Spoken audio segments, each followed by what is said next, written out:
संपूर्ण महाराष्ट्रामध्ये एक रूपक गाजते आहे ते म्हणजे पिंगळा. पिंगळा हे शास्त्रशुद्ध रूपक आहे. पैठण निवासी शांतीब्रह्म नाथ महाराजांनी ज्याप्रमाणे आंधळा पांगळा मुका बहिरा वासुदेव वेगळ्या प्रकारची रूपके केली आहे त्याचप्रमाणे पिंगळा हे जरी नाही काल तरी दुसरा येईल, हे जरी नाही काल, हे जरी नाही काल तरी दुसरा येईल, हे जरी नाही काल.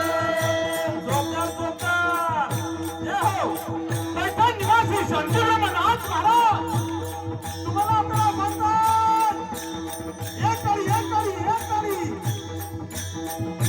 पैठण निवासी शांतीब्रह्म नाथ महाराज आपल्याला सांगता तुम्हाला नरते मिळाला तर तुम्ही तो उपकार करताय.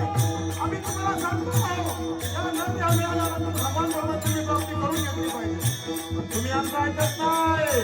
हे जरी नाही काल तरी दुसरा येईल, हे जरी नाही काल, हे जरी नाही काल तरी दुसरा येईल, हे जरी नाही काल.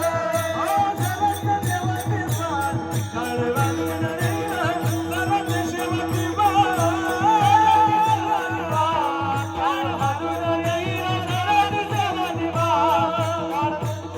या मृत्यूलोकामध्ये तुम्ही कोणीही असा, तुम्ही केवढेही असा आणि तुम्ही कितीही असा एक दिवस मरावं लागणार.